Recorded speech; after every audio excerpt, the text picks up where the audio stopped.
Bismillahirrahmanirrahim. Assalamualaikum warahmatullahi wabarakatuh. Saya akan mempresentasikan ujian akhir semester ganjil mata kuliah perkembangan anak dengan dosen Ari Widyastuti MPD. Disusun oleh saya sendiri, Ipah Soleha dengan NIM 1825016 dari program studi PG PAUD Universitas Pancasakti tahun 2026. Analisis perkembangan anak usia dini berdasarkan tahap perkembangan dan stimulasi yang tepat di TKK Nurul Ikhlas. Identitas anak. Nama G, umur 5 tahun 7 bulan, jenis kelamin laki-laki. Profil perkembangan dan observasi perilaku. Ananda G adalah anak yang aktif dengan rasa ingin tahu yang besar. Berdasarkan hasil observasi, berikut adalah narasi perkembangan yang mencakup aspek-aspek krusial. 1. Aspek nilai agama dan moral. Ciri perkembangan, G mampu menghafal doa-doa pendek, doa makan, doa tidur, menghafal surat pendek, Al-Fatihah, Anas, Al-Falaq, Al-Ikhlas. Dapat mengikuti gerakan sholat dengan urutan yang cukup baik dan memulai memahami konsep milik sendiri serta milik orang lain. Ia mulai menunjukkan sikap jujur saat ditanya tentang kejadian di kelas. Analisis kesesuaian. Ananda G berada pada tahap moralitas heteronom menurut Piaget, di mana aturan dipandang sebagai sesuatu yang tetap. G mengikuti aturan karena ingin menyenangkan guru atau menghindari konsekuensi. Jika anak sudah mampu mengikuti doa sebelum makan tanpa diminta, berarti fungsi memori prosedural dan kesadaran moralnya berkembang baik. Faktor pengaruh. Keteladanannya guru di sekolah dan pembiasaan ritual ibadah di rumah.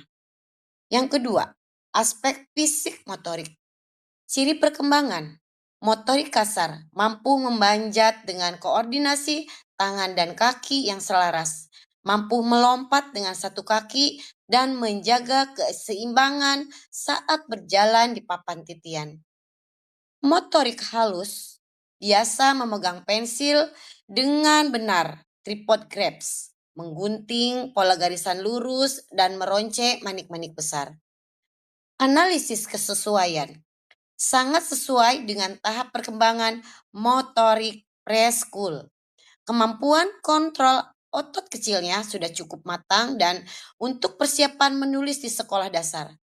Kemampuan menggunting mengikuti garis menunjukkan koordinasi visual motorik yang matang yang merupakan persiapan penting untuk belajar menulis. Faktor pengaruh. Kematangan sistem saraf pusat dan frekuensi aktivitas fisik di luar ruangan. Ketiga, aspek kognitif. Ciri perkembangan mampu memecahkan masalah sederhana, misal mencari potongan puzzle yang hilang.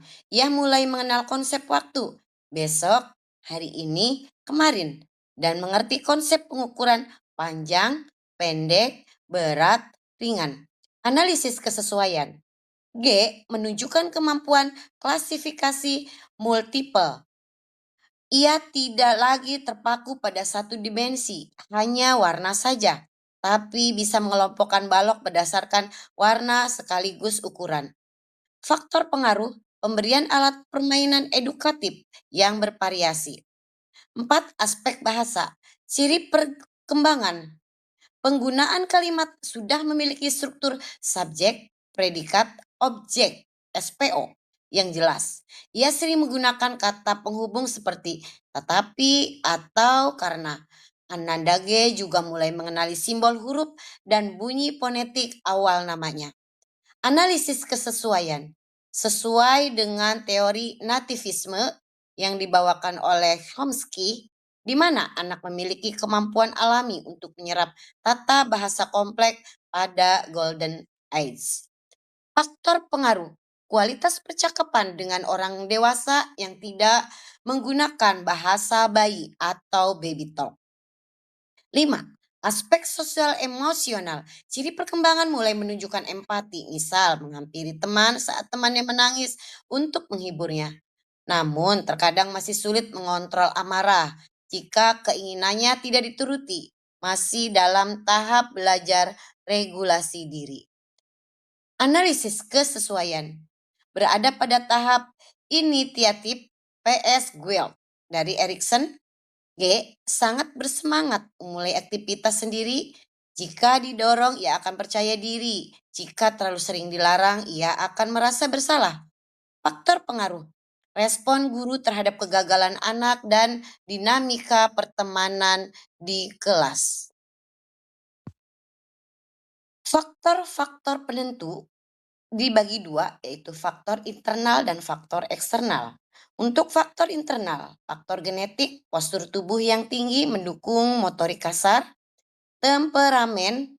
G. Memiliki temperamen easy child, mudah beradaptasi.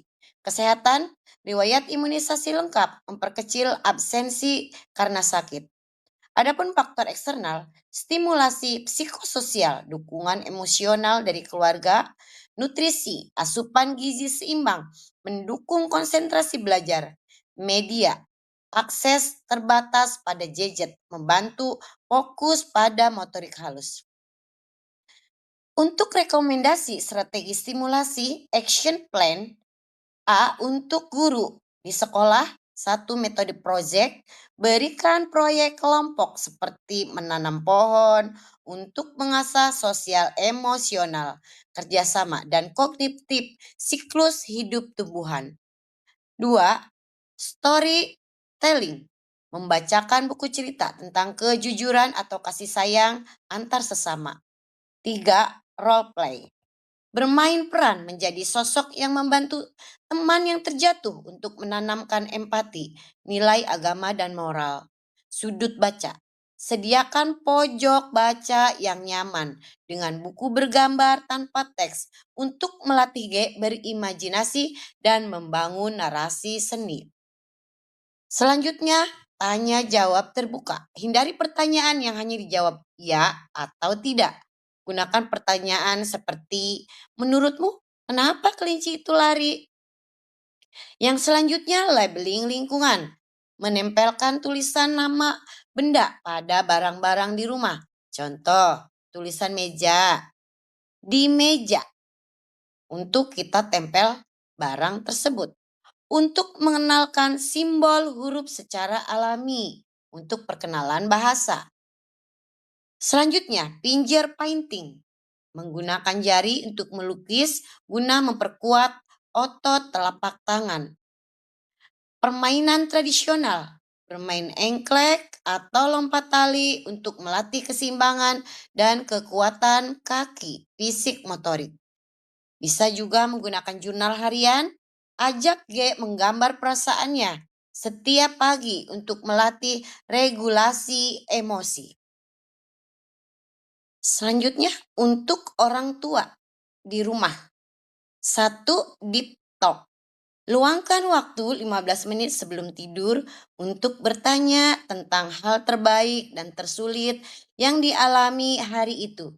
Ini untuk meningkatkan bahasa dan emosi. Yang kedua, home chores. Berikan tanggung jawab kecil seperti menaruh baju kotor ke keranjang atau membereskan mainan, moral dan motorik.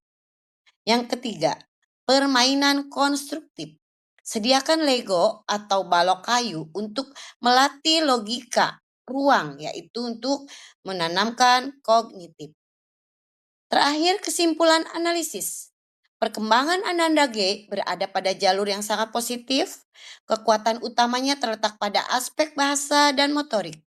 Hal yang perlu mendapat perhatian khusus dalam 6 bulan ke depan adalah regulasi emosi agar ia lebih siap menghadapi lingkungan sekolah dasar yang lebih terstruktur. Demikian presentasi dari saya, semoga bermanfaat. Wassalamualaikum warahmatullahi wabarakatuh.